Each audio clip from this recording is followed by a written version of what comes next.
Ah, waalaikumsalam kajawara. Bismillah. Ai nana wele jabi. Onya. Yo mo konyana man dekan. Yo mo konyana man. Basitala. No kungo mangi kana. Ngom na jabi dini mo. Ni ga kinye fonga to. Ya me, nyanya fuye de. Iga kinye fole. Bon. Kama soro nega manu munda de. Ucheno kama soro kanjole masoro tura munu ni feuna. Ko mi era ba tilima de ko. Nera kula sa mun kama soro da ha kan. Ne ko ni biano, ne dugu tigi biya de. Ne dugu tigi fleni. So fuit nera. Ni ko ni sona. Ko mi ko bi fu ni ndela. Ni ko ni sona ne dugu tigi jo. Ijikboro. Ne taiga joyi tigi hore de.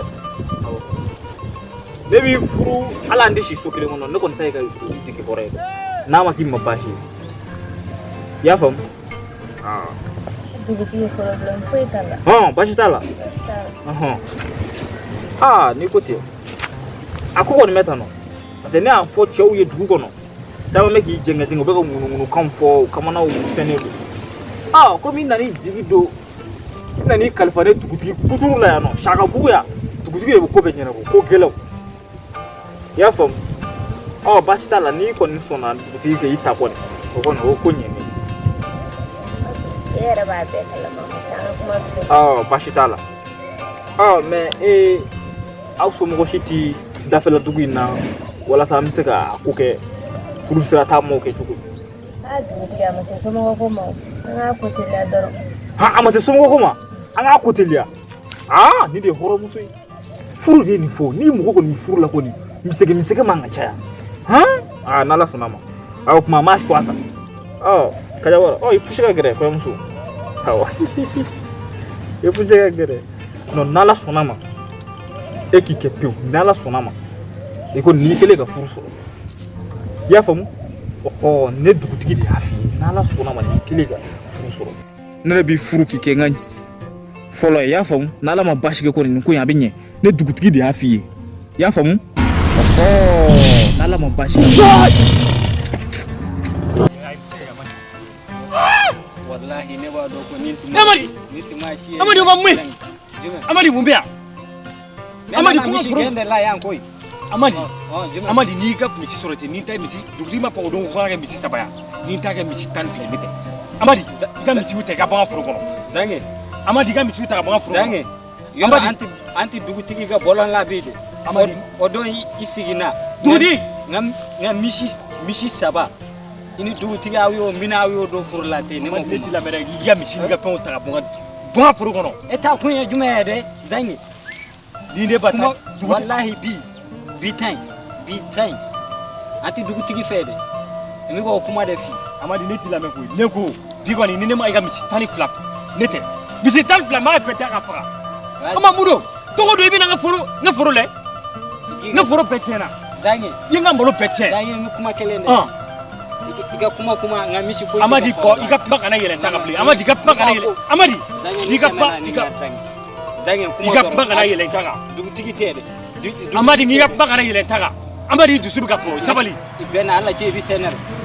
mese e ko dugutigi woni même tan ko ni kuma mese la se dugutigi tede ne mi fi amadi iga paka na yele taka amadi sabali sa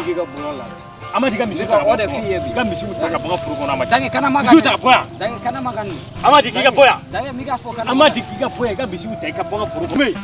amadi trop c'est trop bobe c'est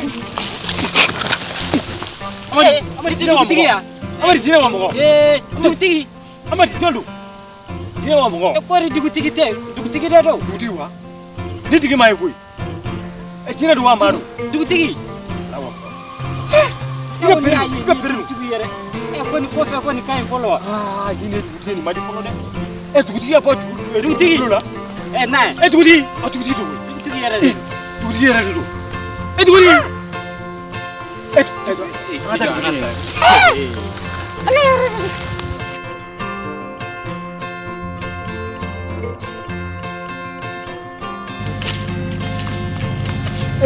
kaja wala sey ko Jibo teme. nera gutato flene imado ga konya na mora Zai kuma te saka fo koy nera tara dugutigi fe kan to akuma la doro dugutigi era balla ka liba buli dugutigi ga buli dugutigi bolla re shaka bu dugutigi ga buli bolla re I know nera ta do maga tugun ai ya ka to ko ni besa ne dugutigi bol ye ni ne ce dugutigi ga ai ne ce dugutigi ni chwelcho mala ba do ba ga tugu mina o bene bulu chwelcho mene bulu akatu ga bene bulu sa ne koni ne zange muso fla de bene bulu ni bi kene ga sabana problem fuita la zange anni muso shegi mi bulu problem fuite ne fe kaje furula ba ka jangi furula I furula ne reflect furuni ne I confirmer ne plan ne zange ne ko bawtiga babawtige ne kura yiri sugu bela kuran podo ladon yete ne makomina o fente ko mi ministre amli ne zange flene ne bamana ndendi aiwa baka ja koni ni koni furulire ay kani kum ku saw dabla sa I muli gample hey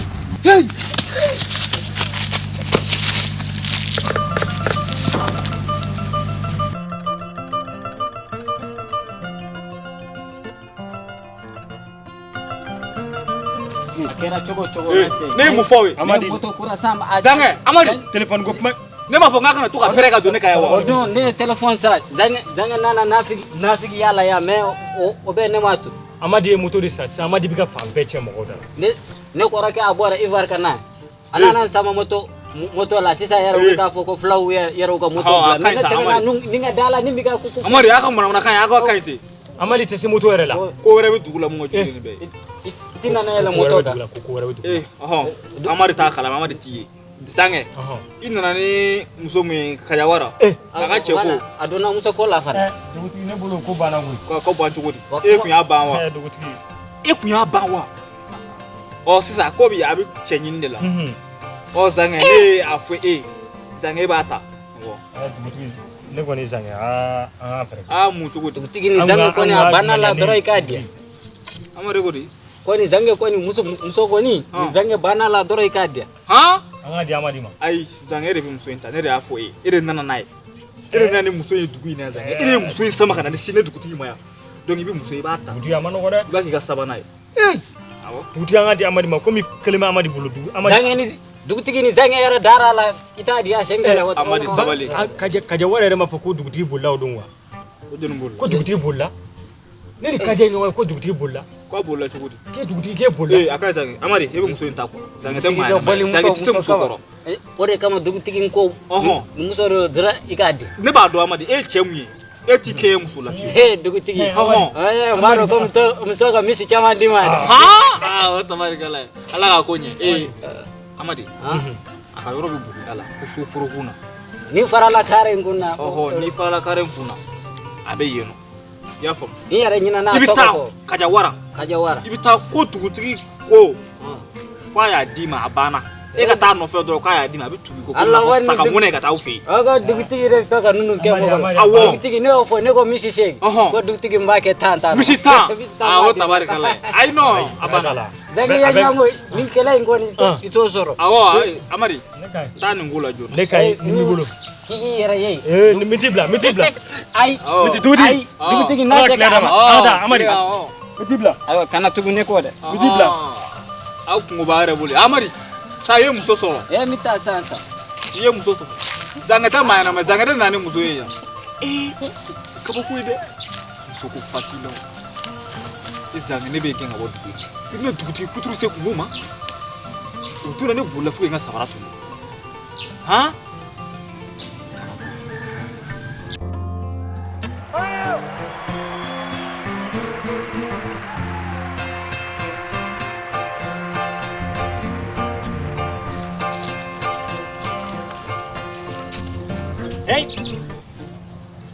ake to de ne ba